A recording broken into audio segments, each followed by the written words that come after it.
এই মন্দিরে প্রায় ৬ বছরের মতো দায়িত্ব পালন করছি। আমার কাছে অনেকগুলো প্রপোজাল এসেছে যে ঠাকুরমশাই বিয়ে দিতে হবে, মেয়ের বয়স একটু কম, ১৩ থেকে ১৪ বছর।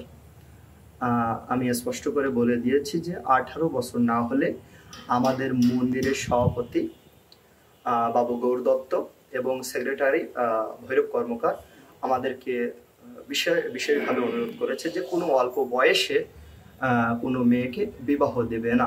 এবং আমাদের মন্দিরে যদি কেউ সঠিক কাগজপত্র না আনে, আমরা পুরোপুরিভাবে কোনো মেয়েকে বিবাহ দেইনি। এছাড়া আরও আমাদের যারা প্রশাসন বিভাগ, সাতক্ষীরা জেলা পুলিশ আমাদেরকে বিশেষভাবে অনুরোধ করেছে যে ঠাকুরমশাই আপনারা বিবাহ দেবেন না। আমরা বলছি ঠিক আছে, আমরা পড়াশোনা করি, আমরাও জানি যে অল্প বয়সে বিয়ে দিলে নানা ধরনের ঝামেলা হতে পারে।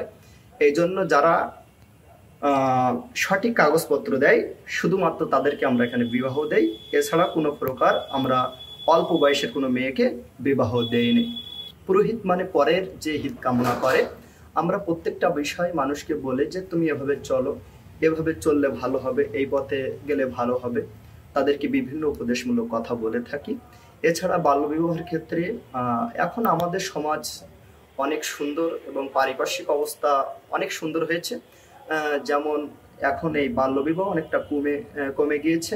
তাছাড়া বাংলাদেশের সুযোগ্য প্রধানমন্ত্রী জননেত্রী শেখ হাসিনা মেয়েদের অনেক সুযোগ এবং সুবিধা দিচ্ছে, চাকরি বাকরি এবং বিভিন্ন জায়গায় তারা অনেক ফ্যাসিলিটিস পাচ্ছে।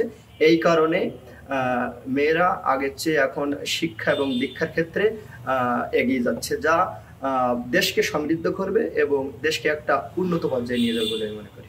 বাল্য বিয়ে বন্ধ করতে গেলে আমাদেরকে নিজেদেরকে সচেতন হতে হবে মেয়ের বাবাকে, যে আমার মেয়ের বয়স কম। আমরা যদি নিজেরাই সচেতন না হই, কখনো বাল্য বিবাহ বন্ধ করা সম্ভব নয়।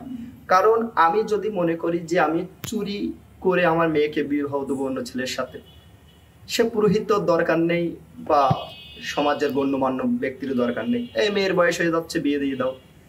এমন অনেক মানুষ আছে আমাদের সমাজে যে এই তোমার মেয়ের বয়স ১৪ বছর, ১৫ বছর, ১৩ বছর, তুমি এখনো ঘরে রেখেছো তোমার মেয়েকে। এই জন্য আগে আমি মনে করি প্রথমতই যদি বাল্য বিবাহ বন্ধ করতে হয়, প্রথমে সচেতন হতে হবে পিতা এবং মাতাকে সচেতন হতে হবে। যদি পিতা মাতা এবং সমাজ সচেতন হয় তাহলে এটা 100% বন্ধ করা সম্ভব হবে। অন্যথায় কখনো এই বাল্য বিবাহ বন্ধ করা আদৌ সম্ভব নয়। এই জন্য